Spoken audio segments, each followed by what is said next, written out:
Ola, bo día. Estamos nunha nova sesión técnica, dando visibilidade ao que estamos a facer.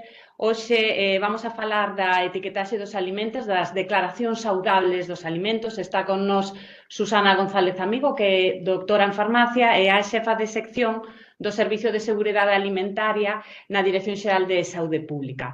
No Servicio de Seguridade Alimentaria é o que leva todo o tema do Plan Nacional de Control da Cadena Alimentaria. É un dos programas, é o que se chama, o que chamamos nós o P4, que trata da etiquetaxe dos alimentos. E dentro desta etiquetaxe, que é moi amplo, como vades a saber, unha das partes son as declaracións saudables que veñen nas etiquetas dos alimentos. Susana, cando queiras, pois podes empezar. Bueno, pues muchas gracias a todos. Espero que, aunque es un poco árido el tema, que es un poco legislación y cómo podemos encontrarlas, quiero transmitirlos por lo menos con dónde podéis consultar. Casi todas las diapositivas están hechas de forma que vais a ver la reglamentación que lo ampara, aunque yo no lo voy a decir. Y después el enlace web en lo que podéis consultar si tenéis cualquier duda. Entonces, ya dicho esto, en primer lugar tenemos que empezar por saber qué es una declaración, y es cualquier mensaje que podemos encontrar en una etiqueta que aparece de una forma voluntaria. Es el operador quien decide incluirlo o no, y que bien por el texto, bien por la imagen que lleve, un símbolo, una gráfica, un dibujo, pueda dar o sugerir o afirmar o dar a entender que un alimento posee unas características específicas. Si el operador en este caso decide incluirla, tiene que cumplir las condiciones que están establecidas en la legislación, es decir, que esa declaración esté autorizada y cumplir las condiciones de uso para usarlas. Y después en Europa tenemos esas declaraciones. Quien las autoriza pues es la Comisión, en base a las evidencias científicas que se encuentran y que siempre deben ser fácilmente comprendidas para los que van dirigidos, en este caso el usuario final, ¿no? El consumidor. Y la Autoridad Europea de Seguridad Alimentaria, para nosotros EFSA, que es como le solemos denominar, es el responsable de evaluar estas evidencias científicas de las sustancias para poder hacer este tipo de declaraciones. ¿En dónde las vamos a encontrar? Pues como hay muchos grupos de alimentos, he querido destacar los principales en los que vamos a tener acceso, que serían los alimentos, los complementos alimenticios, alimentos para grupos de población específicos, sobre todo los que van dirigidos a niños, y aguas destinadas de consumo humano. No sé si recordaréis, hay dos tipos de declaraciones. Ya tiempo atrás habíamos hablado, yo había hecho una sesión técnica de lo que eran las declaraciones nutricionales, que ya como su propio nombre indica, pues tiene que haber un beneficio nutricional, bien porque se relaciona con las calorías que aporta dicho alimento, o bien porque tiene por el contenido, la cantidad que tiene o la ausencia de determinados nutrientes o sustancias. Y bueno, podéis ver algunos de recortes que he hecho pues de las diferentes etiquetas que podemos encontrar en el mercado. Y hoy estamos aquí para hablar de las declaraciones saludables, que es el segundo tipo de declaración que podemos encontrar. En este caso, también informa al consumidor sobre la relación que presenta una categoría de alimentos, un alimento o uno de sus constituyentes con la salud. He querido poner un ejemplo en el que todos podemos pensar, que es el calcio, ¿no? Ese mineral es necesario para el mantenimiento de los huesos en condiciones normales. Y ahí podéis ver cuál es, bueno, la reglamentación en la que aparece esa lista de declaraciones autorizadas, donde podríamos consultarlo. ¿Qué ocurre? Que muchas veces los alimentos pues no tienen en cantidades suficientes, no cumplen esas condiciones de uso para poder llevar esa declaración. Entonces, hay también un reglamento en el que se incluye qué sustancias, qué fórmulas vitamínicas o de minerales puedo añadir al alimento para que realmente pueda cumplir y yo como operador pueda incluir esa declaración saludable, en este caso, o nutricional, daría igual, cualquiera de las dos, para que la pueda incluir en el etiquetado.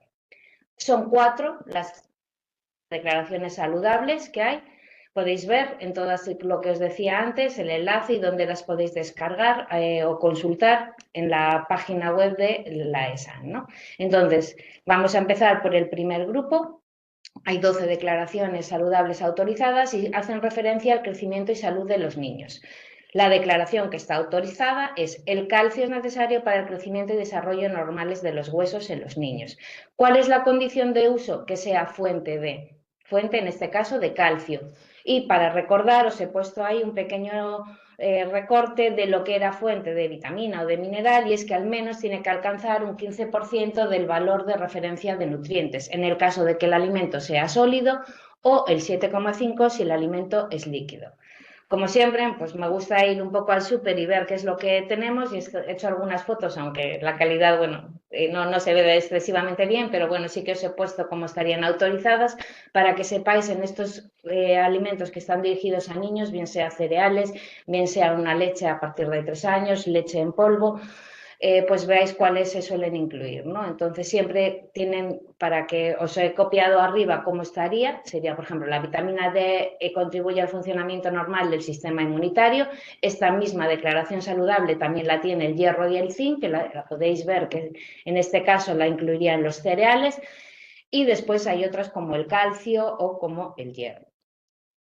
El segundo tipo de declaración saludable serían las que hacen relativas a la reducción del riesgo de enfermedad. ¿Vale? Hay 13 declaraciones autorizadas a día de hoy, y en este caso he hecho una búsqueda pues a través de internet, que hoy en día cada vez todo pues ese comercio, esa información también podemos acudir.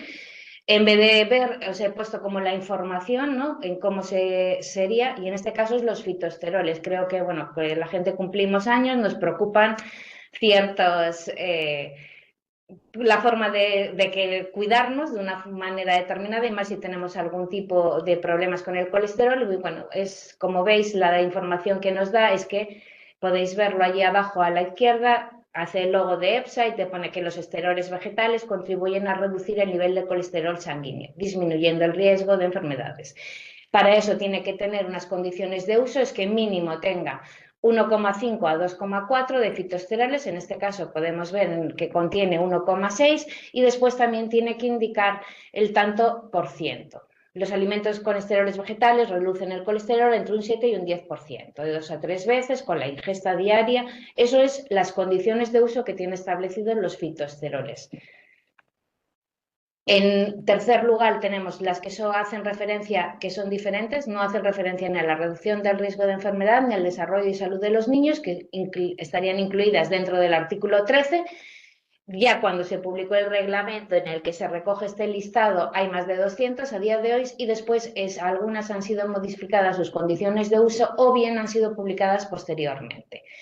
Como hablábamos al principio, que el agua, ¿no?, también es un alimento en la que encontramos, aunque yo no he encontrado etiquetas en las que se incluyan, sí he querido destacar pues este enlace web en la que el agua, por ejemplo, en Solán de Cabra, hacen referencia a las dos declaraciones que tiene dentro de este artículo el agua que están autorizadas, que sería que contribuye a mantener las funciones físicas y cognitivas normales, y otra que sería que también contribuye a la regulación normal de la temperatura. Como condiciones de uso tiene que indicar que la ingesta diaria de al menos de 2 litros de agua al día sería necesario para poder tener esta declaración, ¿no? Entonces, he querido ponéroslo de esta manera para que veáis que las podemos encontrar de muchas formas. Otra, haciendo referencia al tema de colesterol y los omega 3, pues bueno, la declaración que está autorizada sería que los ácidos EPA y DHA contribuyen al funcionamiento normal del corazón. Podéis ver que dentro de las condiciones de uso se nos dice que sea fuente de. Abajo tenéis, eso haría una declaración nutricional y tendríamos que comprobar en la etiqueta cuando se hace el control oficial, pues que al menos figura esas cantidades para poderlo incluir.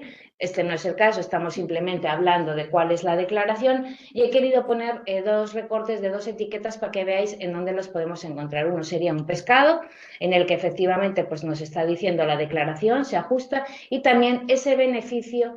Esa es otra parte de la condición que tiene de uso, que es informar al consumidor que el efecto beneficioso se obtiene con una ingesta diaria de 250 miligramos de EPA y DHA. Tanto la etiqueta de pescado como la etiqueta de lácteo omega 3 pues está incluido. En este ya decíamos que había como más de 200 declaraciones, entonces he querido agrupar un poco alguna etiqueta más, recortes de lo que podemos encontrar. He seleccionado los productos lácteos porque quizá es donde más creo que todos consumimos o se pueda ver, y sobre todo por las variedades que hay, ¿no? Si veis la etiqueta de la derecha pone bebida de soja y guisante, y entonces, bueno, en este caso tiene una declaración que me llamó la atención, y claro, y es pues por la proteína, ¿no?, que lleva. Las proteínas contribuyen a que aumente la masa muscular. Después ya tiene las que suelen llevar muchísimos de los lácteos, que también veíamos antes en los niños, que la vitamina B6 y B12 ayudan a disminuir el cansancio y la fatiga. Y veis distintos etiquetados en donde se puede, cómo lo ponen. Me ha llamado la atención también una que contribuye de un kéfir, que la veis abajo, y es que directamente tiene la declaración saludable, está justo a continuación de lo que pone fuente de vitamina D, por ejemplo, en este caso, ¿no? O sea, esa declaración nutricional implícita que debe de llevar. Ya con que lo pongan no es obligatorio, pero al final lo que cada vez se quiere es diferenciarnos un poco del producto que tengo al lado y que selecciones el mío. Y aunque a nivel usuario no podamos distinguir ese tipo de información, bueno, pues he querido para que tengáis un poco, seáis conscientes de lo que podemos encontrar, pero que está implícito aunque no lo ponga. Y por último también he visto estas bebidas refrescantes que me han llamado un poco la atención, y como podéis ver en la parte trasera, pues ya después de que te pone bebida refrescante y los ingredientes, pues ya veis la declaración saludable que hace. En este caso, el de la derecha, de energía, te dice que la vitamina B6 ayuda a disminuir el cansancio y la fatiga, y la de la izquierda, la de Granada, pues que la vitamina E, espero que lo veáis porque está un poco borroso y aquí, bueno, no puedo hacer la indicación, contribuye a la protección de las células frente al daño oxidativo. Entonces, bueno, habría múltiples más de alimentos. Os brinda que cuando lleguéis a casa pues abráis la nevera y el armario y miréis, porque seguro que encontráis muchísimos y ya sabéis dónde podéis consultar. Y por último, ya el último tipo de declaraciones saludables son los que están basadas en pruebas científicas que han sido recientemente obtenidas y o con protección de datos. En este hay muchas menos declaraciones, serían 11, y he seleccionado esta porque, bueno, tiene una peculiaridad, y es que muchas veces, como podéis ver, aparte de la declaración autorizada que está en color verde, en este caso, cuando se autorizó el 1 de enero del 2016, el uso de esta declaración solamente la podía hacer el operador que en teoría es el que la puso en el mercado, el que presentó esas pruebas científicas y EFSA las evaluó. Por lo tanto, es importante que sepáis que el propio operador también, bueno, muchas veces es el que decide y tiene que demostrar que realmente cumple.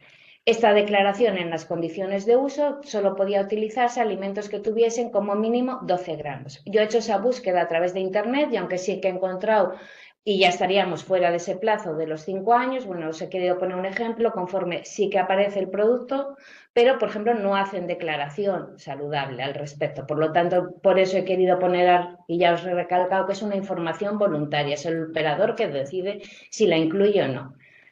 Y bueno, después, como os he dicho, algunas se han incluido posteriormente al ese reglamento. Eso quiere decir que muchas todavía están, las han presentado y están pendientes de evaluación y autorización por parte de la Unión Europea. Y en este caso se denominan declaraciones saludables on-hold y tienen que cumplir exactamente los mismos requisitos que las que están autorizadas y con las condiciones de uso.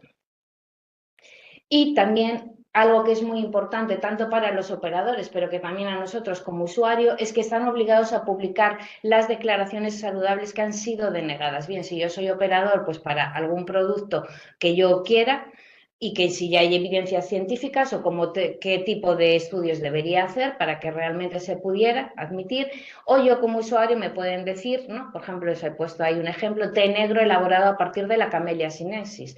La declaración que se solicitaba es que ayudaba a concentrarse, sin embargo, los motivos de la denegación es que no había suficientes evidencias científicas. Entonces, muchas veces debemos ser críticos con lo que nos están contando y tenemos formas de consultarlo como usuarios.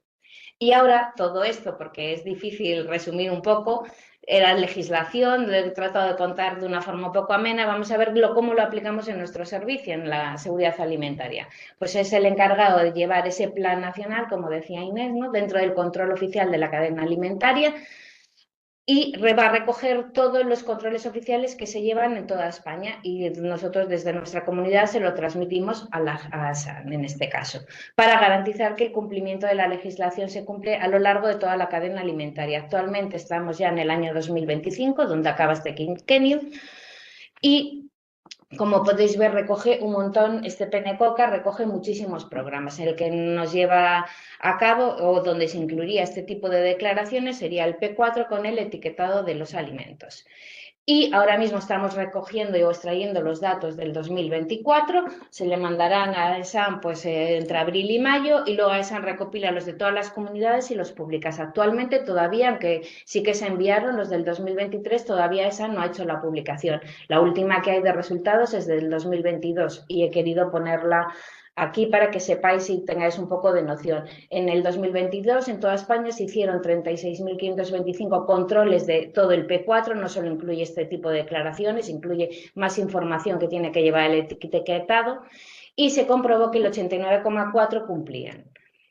Te he querido adelantar ya en esta exposición o en esta sesión técnica los datos que enviamos respecto al P4, respecto al 2023, que se enviaron a ESAN, y que se hicieron en nuestra comunidad autónoma 963 controles, de los cuales 148, que corresponden con un 15%, tendrían incumplimientos. Y de esos 963, 536 fueron controles programados, o sea que ya se sabía al inicio de año que habría que controlarlos, y luego 427 no programados, pues que nos llegan al servicio a través de denuncias, alertas, bueno, por otros medios, ¿no? Entonces, que sepáis que tengáis un poco conciencia del volumen de trabajo y lo que se está haciendo y los controles oficiales. Al final, la conclusión que se hizo en el 2023 respecto al PES4 en nuestra comunidad es que el cumplimiento era del 84,63%. Ya simplemente deciros que AESAN pues, tiene publicado un folleto informativo que os recomiendo a que lo leáis. He querido aquí destacar cuál es la principal que tenemos que tener en cuenta o ser críticos en el etiquetado, es que no puedes atribuir al alimento ninguna propiedad que sugiera que sirve para prevenir, tratar o curar enfermedades. Eso solamente lo pueden hacer los alimentos. Y que es esencial que se lleve nosotros como usuarios una alimentación variada y equilibrada, ya que una declaración nunca puede fomentar el consumo excesivo de un determinado alimento. Otro término que se emplea mucho y que a nivel europeo ha recibido bastante en los últimos años, se ha ido evolucionando por la distinta normativa nacional de los diferentes Estados miembros, y sí que quiero hacer mención y destacar que solamente estas dos especies que tenéis ahí realmente tienen una declaración saludable siempre y cuando contengan un mínimo de 10,8. Solamente esa declaración, la que está en azul, los cultivos vivos del yogur o de la leche fermentada, mejora la digestión de la lactosa del producto en las personas que tienen problemas para digerir la lactosa. El resto, de momento, no hay ninguna que haya sido autorizada, sino que el propio término que se puede emplear, que es probióticos, ahí tenéis recortes de etiquetas, ya en sí es una propia declaración saludable. Y por último, si alguien quiere, a nivel usuario, quizá no, pues esta campaña que hizo ESAN ya hace unos años, pero que a nivel usuario nos puede ayudar mucho para poder consultar y saber la información. Quiero despedirme, daros las gracias por vuestra atención y espero que por lo menos os haya inculcado un poquito de interés y que podáis consultar. Bueno, muchas gracias, Susana. La verdad es que ha sido muy práctica y yo creo que todos vamos a irnos a la nevera cuando lleguemos a casa a ver si detectamos alguna declaración saludable. Como veis, se hacen muchos controles por parte de los servicios veterinarios oficiales y eso es lo que nos garantiza que